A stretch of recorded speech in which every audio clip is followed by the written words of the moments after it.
OK, all right. Now, when it comes to mobile phones... I've got a mobile phone. I have two. Samsung touchscreen, but it's like an LG because it's touch and you can... Everyone seems to know so much about technology these days. BlackBerry is good. iPhone. So's Apple. Why are they called fruit? Apple. iPhone BlackBerry 3G. and What's a bad phone to get? old Nokia. They're bad. Sometimes too much. Look, this is a Nokia. What's some of that? That is bad. That is bad. These are cool. These are cool. My grandma has one of police. those. I got it. She's getting a new phone, and it's an iPhone. She's So get- beat that as my grandma. Yeah, I think that is totally rubbish. Look, You need to get a new phone. you need a really get good a new camera. style. You need a really. How can I be so out of date? I only got this 18 months ago. What's going on with the world? When people whip themselves up into a religious frenzy over the latest must-have gadgets, I can't even see the point of. It's a shop. Come in and buy some computers. Why are they so excited?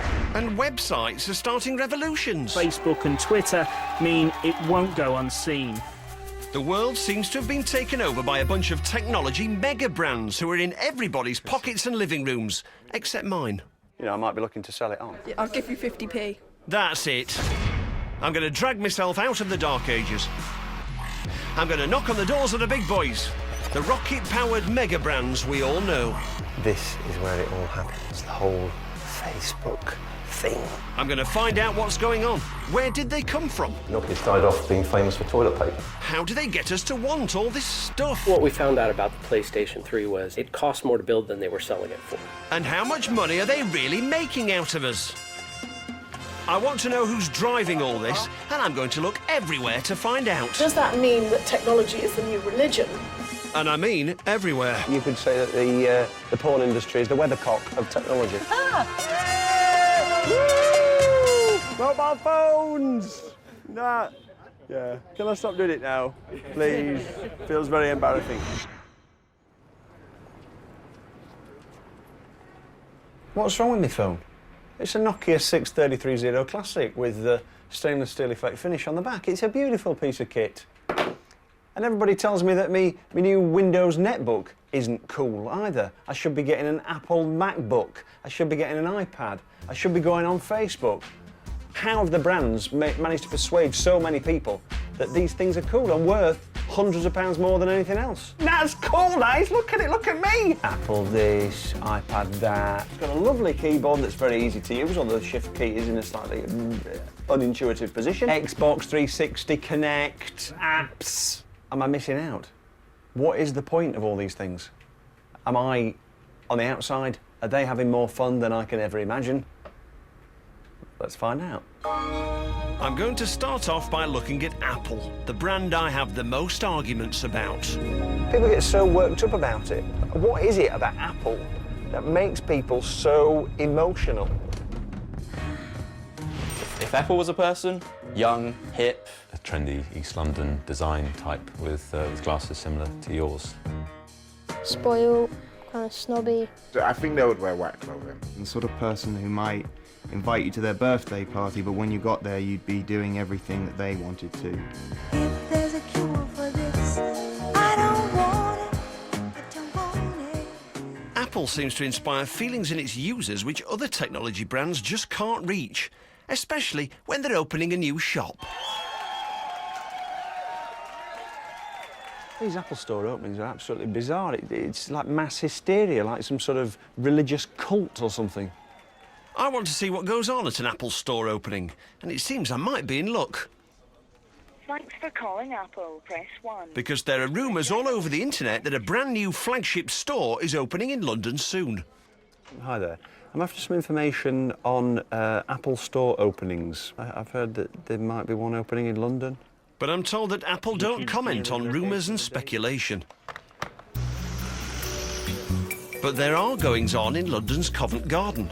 First of all, this curtain appears. Then half an apple pokes out. What could that mean?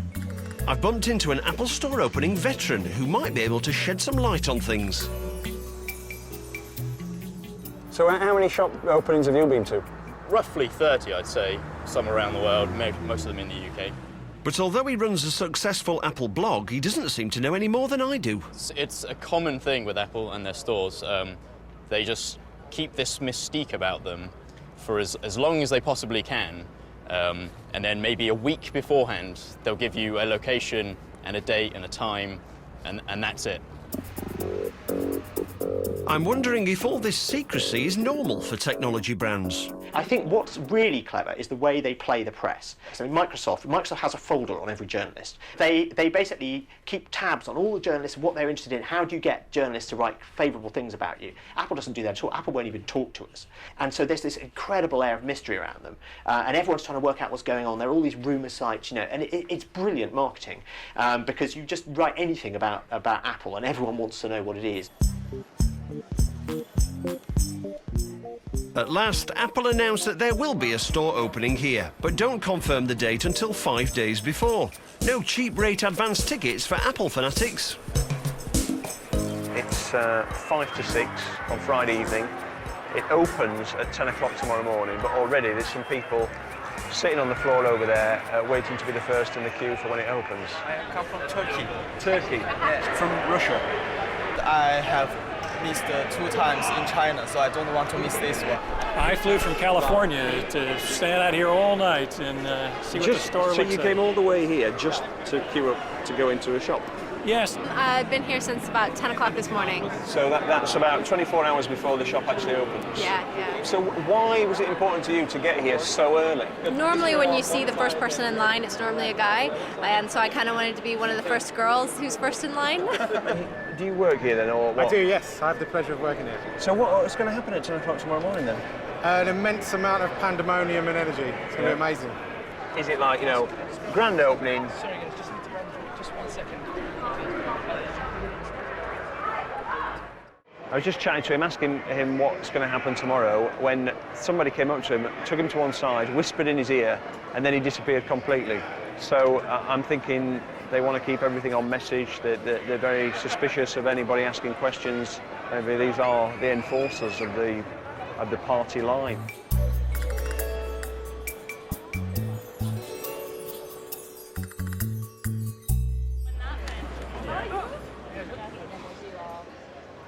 It's Saturday morning now, and the shop opens in a little over an hour.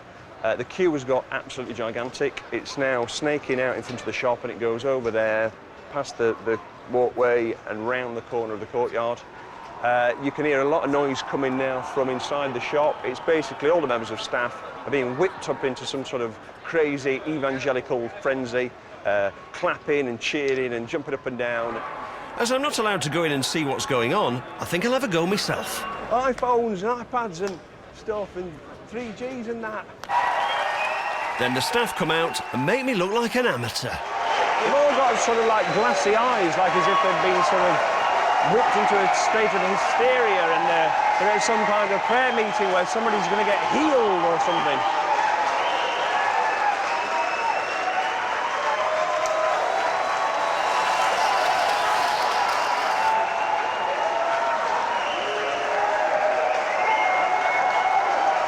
Finally, they're ready to open the doors. Unfortunately, my friend who's first in the queue is a little overexcited and runs in before the countdown. Undeterred, the Apple preachers count down anyway.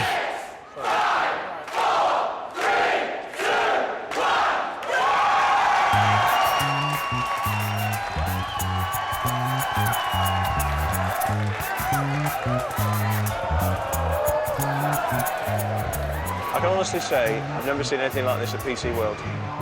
Time to be initiated.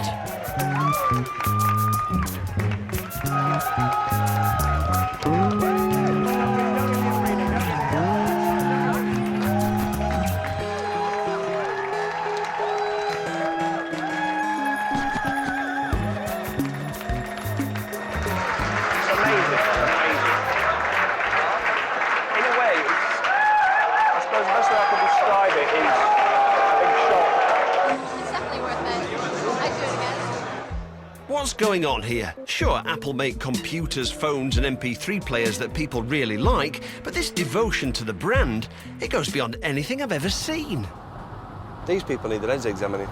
They really do. Wouldn't that be great? If you could take an Apple fan, let's say Alex, for example. He's got a lot of Apple stuff.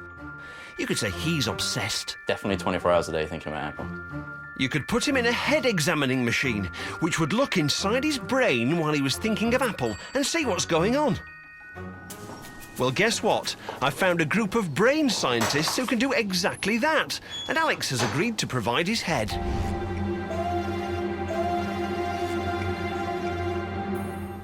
This fancy bit of kit is an MRI scanner. Basically, there's a massive electromagnet in there, and if I was holding some metal things, it would fly through the air and smash someone's face off. That's why I can only come this far. I like to take my ring off, my watch off, my belt off. When Alex has feelings, his brain gives off tiny electrical impulses.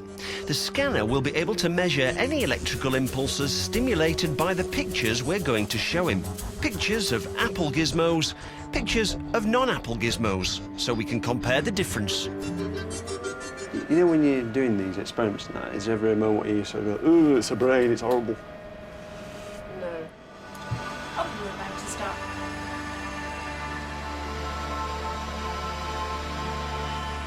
The NeuroSense group have analysed hundreds of people's responses to all kinds of different things. Hopefully, they can give me a clue as to what kind of feelings Alex is having. So is Alex quite a fan of Apple then? Yes, he is, definitely. Well, it's kind of interesting because we see quite a amount of changes in the brain when he's actually looking at Apple products, which are quite fascinating. Let me show you something here. So there's much more activity in the visual cortex, an enhanced sort of visual attention, if you like, to the Apple products. So what he's looking more intently at that, he's like, his eyes are sort of drinking it all in. Well, that's right. We often see this when people are very loyal to a brand. Not much surprise so far, but NeuroSense have done this kind of comparison on different groups of people. One group was very religious. When we've also then looked at a different group of subjects, looking at religious versus non-religious images, we can see a very similar pattern of activity. But it's interesting that when we went down to the opening of the Apple store in Covent Garden, and it was almost like a religious meeting. It was like an evangelical thing with people whooped up into almost a sort of a hysteria. Well, we think one way to interpret this data is to suggest that these big technology brands have harnessed or exploit the brain areas that have evolved to process religion. So the brain scan shows that the Apple products are triggering the same bits of Alex's brain as religious imagery triggers in a person of faith. And I'm not the first to see a parallel. But the thing is, if you think that tablet... What's what you got there? The edition of The Economist. This is a cover article I did earlier in the year. The Book of Jobs. Yes, the book of the holy iPad was announced that week, and so this was our take on it. How does a brand become a religion? The Bishop of Buckingham reads his Bible on an iPad. This is a standard Hebrew text of the Book of Judges. He's offered to tell me how Apple has been sanctified. I think there are various ways that a religion, if you like, works in human terms. You need a story, don't you? Appleism, Chapter 1, The Story. In 1976, Steve Jobs and two other California geeks started a computer company for enthusiasts in their garage. They called it Apple. It was boom time for personal computers, and within 6 years, they were multi-millionaires. Huge multinational corporation like Apple could not be further from two kids building a thing in a garage, but you need a strand of the DNA that feels like that to people. Appleism Chapter 2. The Antichrist. Apple's main competition was the giant corporation IBM, who teamed up with Bill Gates' Microsoft to make computers into boring business machines. Meanwhile, Apple invented things like icons and mice to liberate us. We shall prevail. As they showed us in this legendary advert. You'll see why 1984 won't be like 1984. In the Bible, you have these great stories of dragons and, 13-headed beasts and things. With Apple, you've got IBM, haven't you? And the great sort of apocalyptic battle against the sort of anti-figure. Appleism, Chapter 3, the place of worship. Even I noticed that the Apple stores look like churches with their stone floors and arches and little altars. They are extraordinary temples. I go up the glass staircase, which has this extraordinary different texture of light coming through it. Appleism, Chapter 4, The Messiah. In 1985, an evil traitor within Apple fired Steve Jobs from his own company. Without him, they were lost. Within a few years, they were in dire straits. It's sitting on $2 billion worth of unsold computers. So they repented and begged Steve to return. He then created the iMac, the first of a series of hit products which propelled Apple back to the top, overtaking Microsoft in value last year. I think that everything that Steve Jobs has ever done has been for the benefit of everyone. The new wide iPod. And yes, it does videos.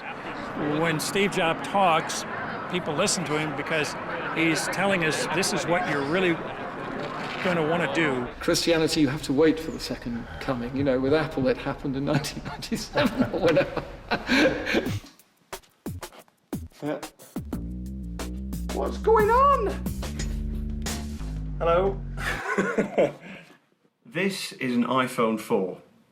I haven't bought it myself. It's very expensive. I've borrowed it. I want to see if any of these things are worth the money. There you go. That's it. It's quite nice, quite glossy. And you know, Apple seem to be very, very clever at marketing, very, very clever at design, and by combining these things, they've managed to sort of tap into a part of our brain which creates this kind of religious style hysteria. But there are other mega brands we all still use. My netbook has got Microsoft Windows on it. How come Microsoft are so big? They don't have to rely on making people believe that it's some sort of like religious experience buying one of their computers. So what are their secrets? If Microsoft were a person, they'd be old. They would work at Tesco. Constantly making mistakes, maybe tripping up a lot. I could see them coming with one look this week and then another look next week. Someone who has been divorced recently, someone who was kind of settled and dull and in their nook, and then they've been thrust out into the world and have to try and pretend to be young again. 93% of the world's computers run on Microsoft Windows software, and last year they made a video to launch the latest version, which has now reached cult status. Hey, welcome to the party. The four of us, along with Host Worldwide and you, are launching Windows 7 Ultimate software. So, you know what? Let's take a minute or so to tell you about how great it is to host a launch party. You can use house party tools to build your guest list, upload your pictures, which is his favorite, right? And you can even get a party pack. Apparently, one commentator said that if Microsoft were in charge of PR for sex, the human race would be extinct. I showed my guests things from 2 of the Windows 7 orientation videos, and it took like 10 minutes. Right. Oh, you know what was great? It was totally informal. Like, everyone just kind of crowded around the computer in the kitchen. This is even more bizarre than the Apple Store opening. What were they thinking? This really is our launch. Yeah, you're right. So it ought to be a party. Have fun out there. Cheers. Have a good one, guys. Oh my gosh, I'm so hungry. Let's eat. How come a company this uncool could be on all of our computers and making so much money? In stark contrast to Apple, Microsoft have agreed to talk to me. So I'm heading across the pond to their headquarters outside Seattle. This is what I know so far. When businesses started using computers in the early 80s, they turned to the massive corporate IBM to supply them. IBM could make the computers, but they didn't understand this newfangled software stuff. So they turned to a bunch of college dropout super geeks called Microsoft, the world's first software company, headed by little Bill Gates. Unfortunately, being a bit new to all this, IBM let Microsoft keep most of the rights to the software they'd written. Oh. With hindsight, you wonder, why would IBM, that huge, great corporation, $50 billion corporation, why would they strike such a stupid deal with this kid? And they did. And they went, oops, what have we done now? Bill Gates will never sneak up on anybody again like that. Keeping the rights meant that as PCs took over the world, Bill Gates became the richest man in the world. Can you hear that noise?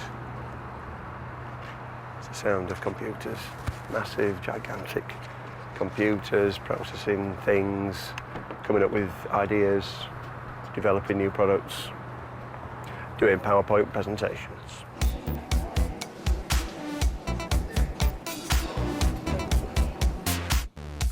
My tour of the 350-acre headquarters begins immediately, and they're very keen to show me everything. I've already found out where a chunk of that massive profit goes. Microsoft spends £5.5 billion every year on research and development. This is the front yard of the future, and behind these doors is the home of the future. Someone is at the front door.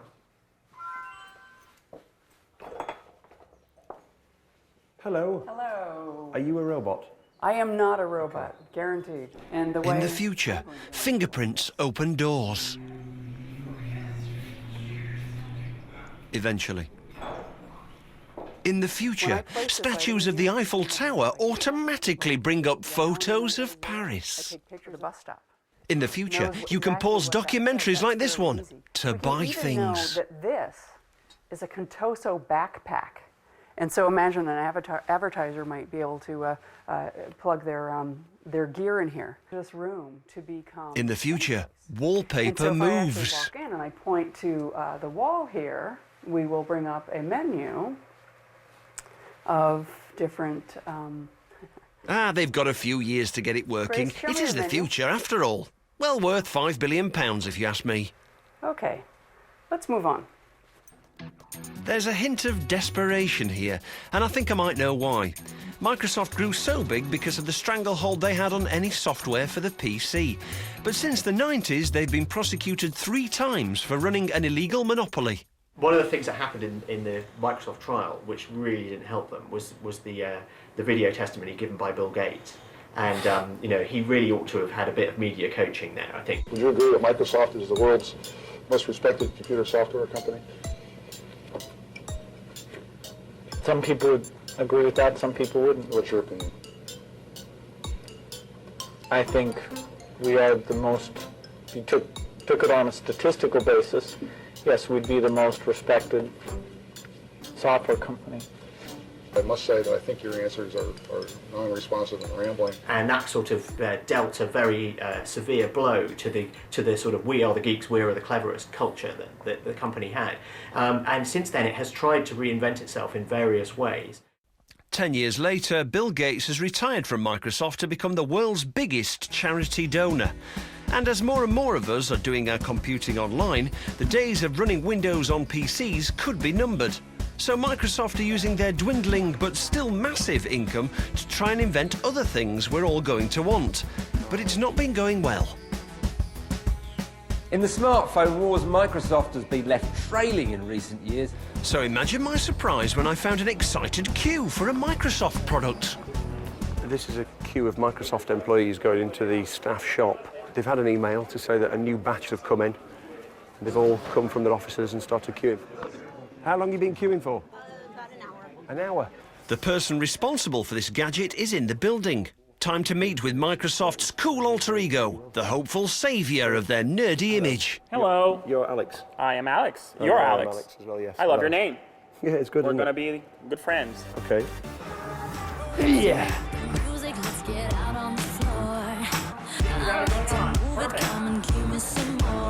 This is the new Xbox hands-free controller, Kinect. Couldn't we have one where it was a bloke doing it rather than... They've shifted 8 million units in the first 2 months since launch. This isn't House of the Future, this is House of Now, and it works pretty well. Here it comes, here it comes. If you're jumping up and down in your living room to control your Xbox, it's a small army of people like Alex who you have to thank. He actually started programming at the age of 5. I did. That's weird. You, abused by your parents? No. Was this something that they made you do? They forced you to do it, and it was your only refuge? Nope, it's the only thing I would run away and do it. If anything, they would want me Really? outside playing sports. What is your actual job at Microsoft? My job is to invent the future. While everybody else is putting gadgets and gizmos in people's hands, my objective is to make technology disappear. Is to create simpler ways for people to be able to interact with this art form that I'm so in love with, of interactive entertainment. And it seems to be working, because Kinect is now the fastest selling electronic device of all time. As I head back to the UK, I wonder how Xbox users feel about their cool games console being made by the uncool monopolising giant. Now, you're all familiar with Xbox, but do you know who makes the Xbox? Wait. Anybody know what it is? Is it Anybody? Mr. Xbox? Mr. Freddie Xbox, yes, that's his name. Seriously? No. I found a lot of people don't really associate Microsoft with Xbox. When I look for their logo on the box, I can see why. There's a very small one there. You'd need quite good eyesight to see that. On the back, there's another small logo for, say, Microsoft. So here's a mega company living off past glory, desperately trying to reinvent themselves, but they've become so uncool they don't even dare put their name on their own products. Whatever next?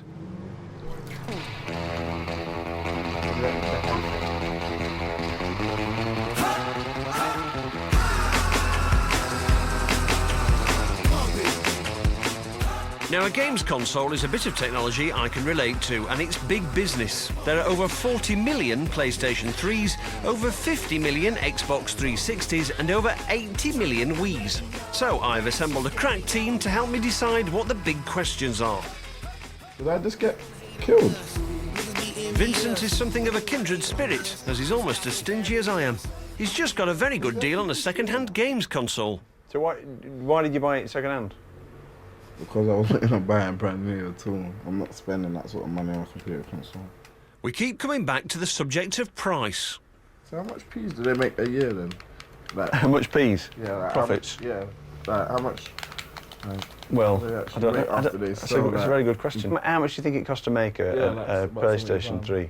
About £70? Yeah, I don't think it costs more than £100. So how much profit are they making? The PlayStation 3 is the most expensive console. It's at least £240. How much is Sony getting?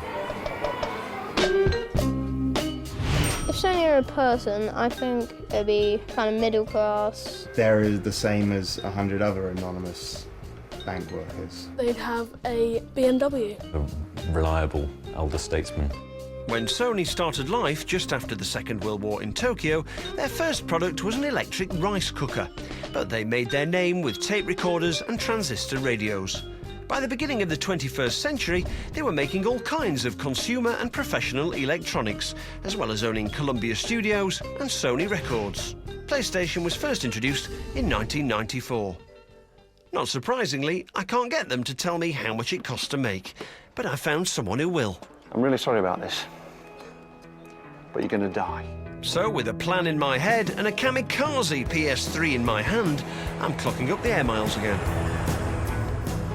I'm in Los Angeles, California, and I'm just about to go and meet a chap who, for a living, takes apart pieces of technology to their components and works out how much they cost to make.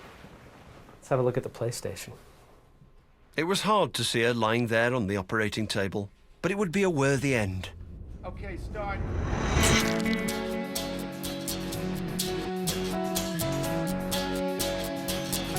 My PlayStation has been completely stripped to its fundamentals, so that every chip, plate, diode, fan or screw can be added up and complete manufacturing costs calculated. Well, that's ruined. I mean, look at the state of it. This is ruined. So what did you find out about it? Well, what we found out about the PlayStation 3 was, in fact, that it cost more to build than they were selling it for. That wasn't what I was expecting to hear. One would expect that if you're building something, you're going to sell it for more than you built. A profit, in effect. Exactly. And by the way, we looked at it several times because we were in disbelief. We thought, this surely is not possible. Let's go back, let's sharpen our pencils, let's make sure we've done our research correctly, our calculations correctly. And sure enough, here was one where there was a significant number of dollars that they were basically wrapping around each PlayStation and shipping it out the door with it. Woohoo! There's over 4,000 individual bits, and iSupply have worked out the cost of every single piece. They estimate that the cost of all these pieces put together is $805. Now, when this was sold in the shops when it first came out in 2006, the price was $499. Now, since it was launched, they've been trying to make it cheaper to make, but they're still losing $37 on each machine. Now, they've sold 41 million PlayStation 3s, and if you work out all the losses they've made, it comes up at $3 billion losses on 41 million consoles. How on earth can they make that pay? This Blu-ray drive alone accounted for $107 of cost. And actually, you don't need a Blu-ray player to play games. Blu-ray is just the high-definition version of DVD. It shouldn't make much difference to gaming, except add a chunk of change to the price. So what's it doing in a PS3? More research connected the PS3 to an old story about Sony, a bloody battle which left them bruised and humiliated. The real video war isn't fought against invaders from outer space. It's battled out on the high streets of Britain. At stake, a multi-million-pound industry. The weapons? Well, it's all a matter of format. Once upon a time, when home video was new, there were two totally incompatible formats. Betamax from Sony and VHS from JVC. Video rental shops were a nightmare. One side of the shop for each rival format. 2 copies of each movie. During the 1980s, the format war raged, but 2 things happened. JVC let other people make VHS machines, making it cheaper, and they found a very lucrative market which Sony wouldn't allow onto Betamax. Porn. Home video had created an explosion in the pants of the adult video market. Suddenly, you could watch filth in the privacy of your own home. By the 90s, it was all over for Sony's Betamax. Flash forward 16 years, and we've all got to get new high-def DVD players. Whoopee! But hang on, it's happened again. There's 2 totally incompatible formats. Blu-ray from Sony and HD DVD from Toshiba. This time, Sony aren't taking any chances, so they smuggle a Blu-ray player into our living rooms, at great expense to themselves, inside every PlayStation 3. That's a start, but just how many compromises are Sony willing to make? This is Los Angeles, California. Should be beautiful hot sunshine. We should all be in bikinis and trunks. And look at it. But luckily we're filming the next bit indoors. I'm going to ask the real experts. At a porn shoot. Digital Playground have been spearheading technology in smut since 1993. Their biggest indecent offering had a budget of £7 million. Faithful crew of the Sea Stallion, I'm about to lead you on a perilous journey. We're going to hunt down and kill the most notorious and dangerous of all pirates. They should be able to tell me if Sony have stuck to their principles or if they've finally cuddled up to the porn industry. Lick it. Hello. Hi, hello. Oh, you must be Samantha. I am. How are you? I'm very well, thank you. How are you? Pleasure Nice to meet you. What are we shooting today, then? We're shooting our first really girl line that we're just starting with a new director. So okay. We're very, very excited about it. I've just found out that I've got something important in common with the star of tonight's action. The infamous superstar. This is Riley Steele. Hello, Riley. My second name's Riley. Oh, really? Yes. But I'm not here to make small talk. I'm a professional. There are questions to be asked. Just how important do you think the adult industry latching onto something? It's okay. So how important to the sex?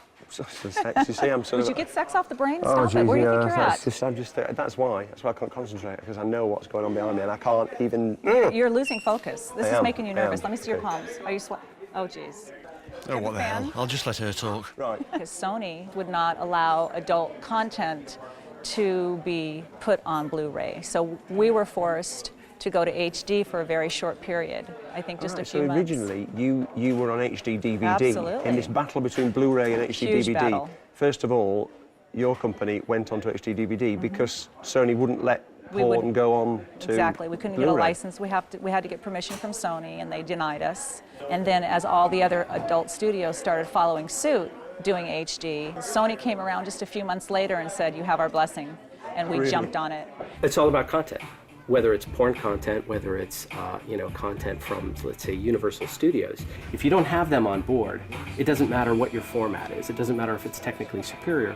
If there's no content, there's nothing to watch on it because you don't have an agreement with the studios, then you're not going to win that war. They realize the mass markets that they're going to miss out in, and how much money that could be made by giving us the license and being paid. Because adult DVD is huge.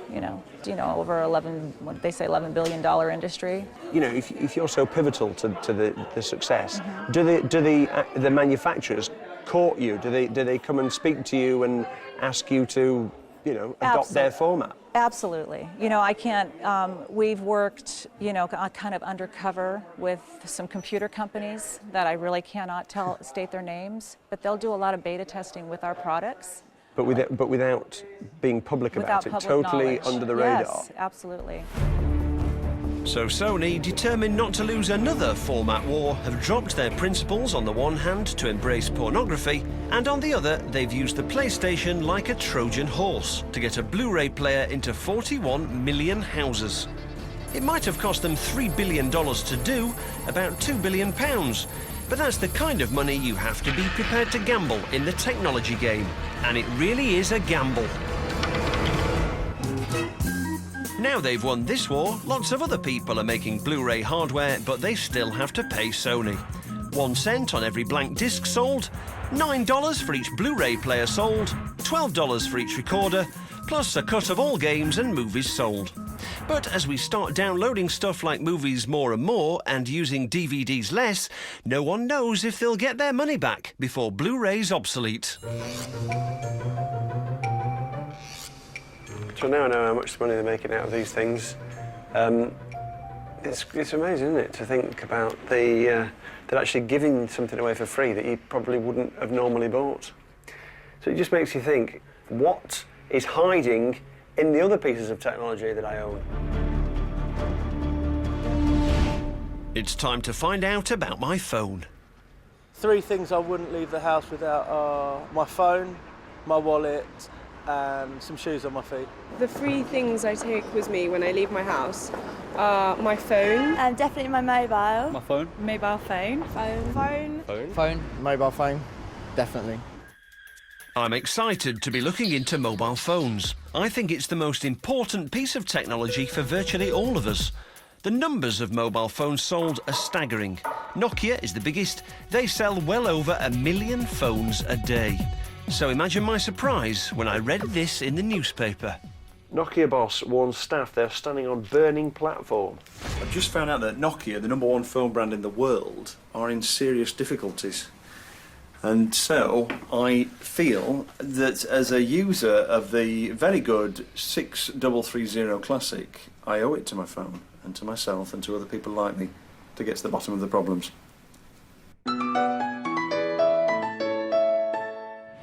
Nokia was a person, probably quite old, like 90 or something. Just doesn't have the best of stuff. It used to be cool when I was 14. So I guess it's kind of like Eminem. Back in 1865, Nokia weren't making mobile phones. They started life making rubber shoes and toilet paper. By the late 60s, they'd diversified from bog roll into electrics. Why not? And then this little thing came along. The new system goes under the rather prosaic name of cellular radio. What it provides is this: a phone you can take anywhere. One study suggests that between 3 and 4 million of us in Britain will have these phones by the end of the century. But it wasn't 3 or 4 million, it was 30 million, and rocketing. No one saw how fast it would grow. The networks thought maybe 1 in 12 of us might like to have a mobile eventually. Which of the following best describes how interested you would be in the idea of having this new personal telephone? Quite interested, it just depends. But someone thought they could do better. So they started churning out phones for every type of person. 5110, which was the first phone with user-exchangeable covers. 7650, which was our first camera phone. 5140, which is an example of the robust phone. The 3110, 5800, 8800... As the number of mobile phones exploded around the world, Nokia held the #1 spot. So how can a company which sells over 1 million phones a day be in trouble? I'm heading for Nokia's biggest factory to see what I can learn. This is an example of just how fast the pace of change is. We're about 10 minutes away from the biggest mobile phone factory in India, the second biggest mobile phone factory in the entire world, and this is just, you couldn't be more rural, could you?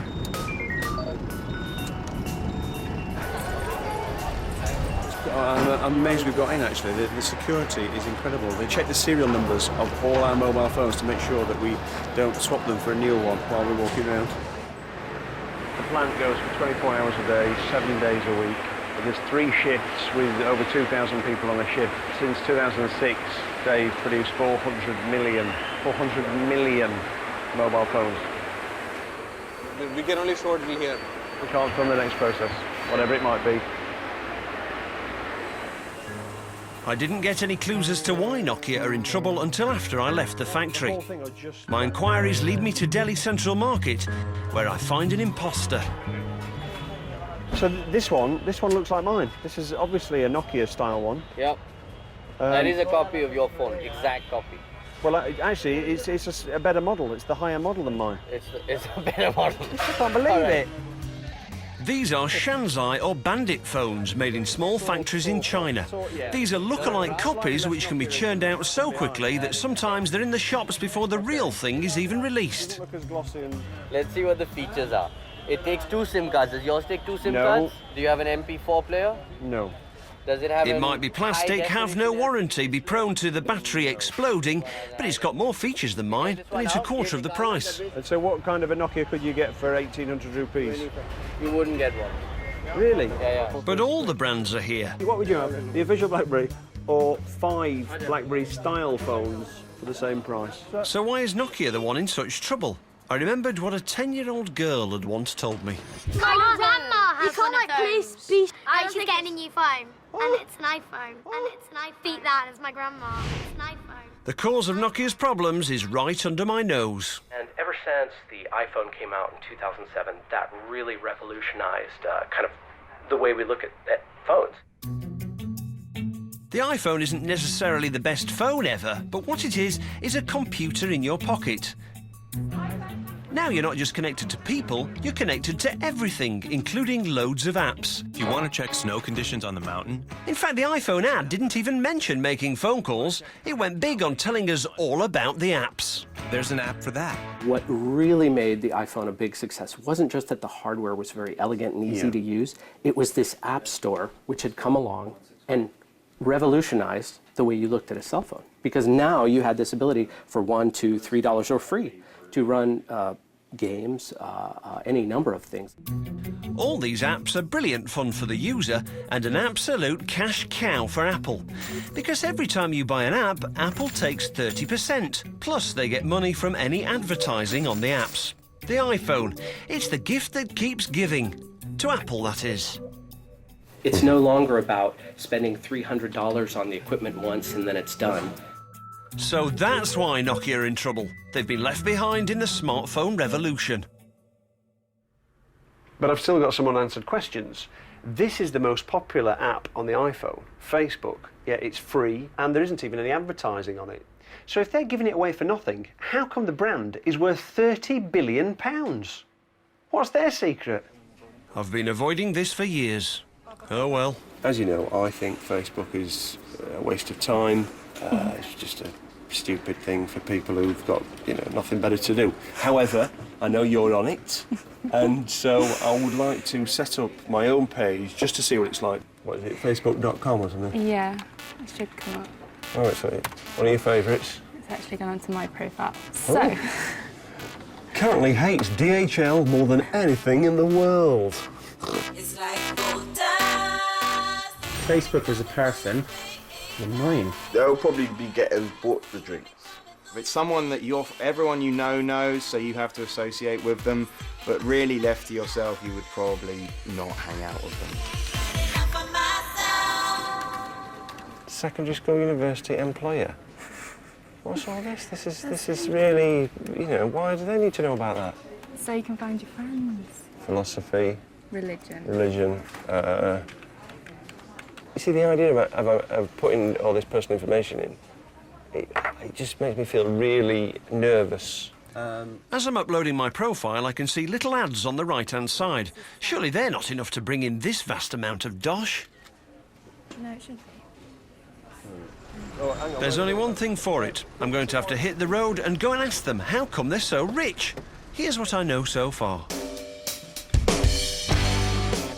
In 2003, Mark Zuckerberg was a student at Harvard University. One drunken evening, he created an application called FaceMash by hacking into the university database. Originally, he wanted to compare students' ID photos to farm animals. Other students could vote on who was hotter.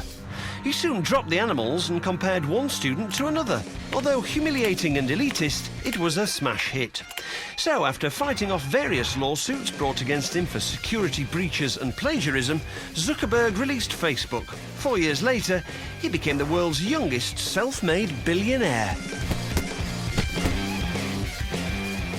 In some ways, this has been the Facebook revolution. These days, Facebook is connecting 600 million people around the world, and rising. Just travelling south out of San Francisco at the moment. So this is it, Facebook headquarters. Looks a bit like some sort of college campus somewhere in the leafy boondocks. I'm meeting Chris Cox, Zuckerberg's right-hand man. He's been out of nappies for over a week now. So this is the entrance to Facebook. This is our headquarters. People walk in and then our visitors can write on the wall, which is a throwback to the original wall on the profile where you could just write whatever you want. Oh, right, yeah. Al Gore. Al Gore, Kanye West was here. People want to come see what's going on in here, you know. I'm actually really close to the richest person I've never met. The meeting room there is actually Mark Zuckerberg. I wasn't allowed to actually talk to him, but I could gaze through the window. Man of the Year 2010, Mark Zuckerberg. Just it's as simple as that, look at that.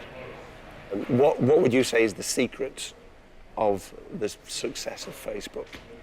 I think the secret is that the product we're building is about people. I mean, it's connectedness. So it's creating a company, a product, a brand that keys into a sort of human need. Yeah. So how does Facebook make money? What we've created is a really simple way for marketers to put stuff in front of people according to some really basic information like where they live and what they've listed that they care about. So Facebook can sort through all that personal information I typed in to deliver me to just the right person who wants to flog me something. That's why it's worth so much money. Because if you advertise in a magazine and you want to reach classic car fans who are into Arctic monkeys, it's a pretty hit and miss business. But on Facebook, bingo! So if that's how it works online, how come there's no advertising on Facebook's iPhone app? At the moment, there's no advertising on there. What's going on there? It's not about making money. We're trying to build this platform where everybody can share stuff with people. Eventually, surely. It'll be too tempting. Someday. Millions and tens and hundreds of millions of new customers on their phones all the time in India and China and Africa and South America.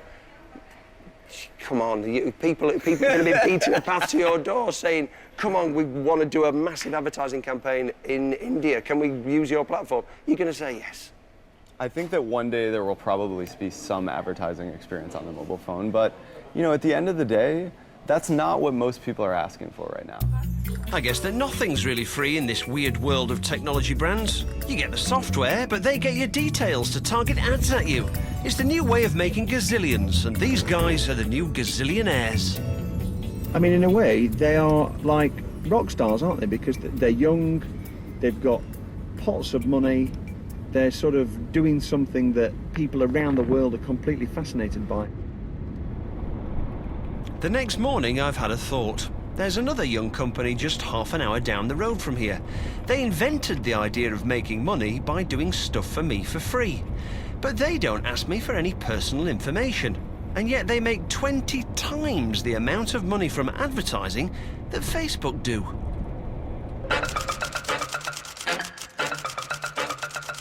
Young, like 20. He would own a Ferrari. Someone cool and trustworthy and generally nice to you, but with the vague sense that they might be, you know, stealing your money. You put a search in to Google. Is it just basically a load of people with like encyclopedias and stuff and telephone directories, and they just like go through and find numbers and websites and then type them back very, very quickly? Yeah, probably not. This is what I know about Google so far. In the mid-90s, young eggheads Larry Page and Sergey Brin met at Stanford University. This was still the early days of the internet. There were only around 40 million people online worldwide. There were already a couple of search sites, but they were reading and hand-indexing everything on the internet. Larry and Sergey developed a way for the computer to automatically search and organise the information. If we printed out the information, it'd be over 70 miles high. And we can search that for you in half a second and give you, back exactly what you wanted. The only problem was they hadn't figured out how to make any money out of it. We were always confident that we would find a way to make money, even though we didn't know exactly what it was. In 12 years, Google has become the most visited website on Earth. Their mission statement is to organise all the world's information and make it accessible to everyone. They're quite keen to organise me as well. This is one of the... hang on. But I am allowed to be filmed riding one of the Google bikes through the Google umbrellas, and I'm allowed to see all the sculptures and volleyball courts. I'm due to interview Google's First Lady, Marissa Mayer, one of Fortune's 50 most powerful women in the world. I want to ask how they can make such vast sums, but 10 minutes before the interview, she drops out due to illness. None of the other 20,000 employees of Google are available to give me any juicy secrets, so the PR guy volunteers himself. Are you a Googler? I am a Googler, yes. And new people are nooglers. New people are... Are nooglers. Nooglers. With an N. What about if you've left the company? Then you're ex-Googler. But I don't really think this is the secret of Google's wealth. So I'm heading home. I use Google's Chrome browser to Google the airport, print out a map from Google Maps, and then I Google Google UK. I check out the managing director on Google's YouTube, write some notes about him on Google Docs. I could Gmail him from an Android phone if I had one to ask for an interview, but I haven't. So I use the Nokia to call, and all the time I'm thinking, Google are everywhere. We're not really outside, we're inside. That's just how crazy they are, these Googleists. So at last I can ask how Google have earned so much more than Facebook without asking for any personal info. So when you search for something on Google, you'll sometimes see on some of the results pages ads. Yeah. And we make money when advertisers get clicked on when they're advertising to a user. The amounts that they pay for each click-through are, what kind of amounts are we talking? It's usually pennies, but we have billions of searches across the world every day. So those pennies mount up over time as we reach lots of businesses. So what information do you need about me when I'm doing that search? Sometimes I think people believe that Google and companies like us need tons of information about you personally, and that's actually not the case at all. When you type plumber in Birmingham, we know that somebody typed plumber in Birmingham, we know what time they typed it, and we know roughly where that person is. So that's all we know, and we know also what was clicked on at the end of that search result. But they are storing that search along with all the world's Google searches and analysing it. And not just searches, information from all those other websites they own. The big Google boss has said, "This information could be used to minutely analyse and predict human behaviour." How powerful does this make them? I know just who to ask. A bloke down the pub. My own view, my analysis of Google is it's an adolescent. We've yet to see the giant emerge from Google. So what makes Google so powerful? Well, Google has a natural, or almost, monopoly over the channels between people and the internet and all of the commercial organisations and government organisations that use the internet. So it's the doorway, it's the portal into these vast information resources. Now, Google controls that. And the person, the organisation that controls that doorway controls everything. It seems to me that I've finally found the secret of the technology superbrand. It's all about controlling the doorway. Google controls my doorway to the internet, so they can analyse what I search for and how I react to what comes back. What is in our heads has incredible commercial value. You can imagine, we know what 1 billion people are thinking. Sony's doorway is the PlayStation. Games, movies, music, everything which goes in or out means ka-ching for Sony. That's why they can afford to sell it for less than it cost them to make it. Same thing with the Xbox, the iPhone, Facebook. Nokia are in trouble because they're mostly making gizmos, and that's not where the smart money is. But Google dwarfs the others. I can see why their phone platform, Android, is so important to them. You need to be able to know not just what people are looking for, but where they are, what their movements are, where they're visiting, what their interrelationships and associations are. The only way you can do that is by having a phone platform. So Google can bring all of that together with other sources to create a sort of unprecedented snapshot of you as an individual as you go about your daily business, where you go, depending on what services you've switched on. I've got to admit that this iPhone is an amazing piece of kit, and Facebook and Google and the rest of it, but now I know that they're more than just phones and games consoles, social networks and search engines. They're little electronic shops connecting me not just to my friends and family, but to anyone who wants to sell me things. I'll be sticking to the 6303 Classic. After all, it's a classic. Well, at least until my next upgrade. Next time, I'll be swapping my jumpers for the fashion mega brands. I want to know how they get us to fork out so much money. It's about £100 to hire this one. Hire it? Yeah. How do they get us to pay extra for knackered jeans? So I'll dive into the frenzy of fashion, from Adidas to Abercrombie and Fitch. I'll attend the A-list events to ask why we wear the fashion Superbrands. So basically, we're doing it to get a shag. Yeah.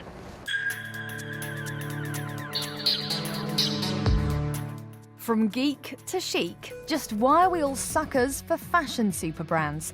Alex is back to investigate, same time next Tuesday. Keep it 3, EastEnders is up next.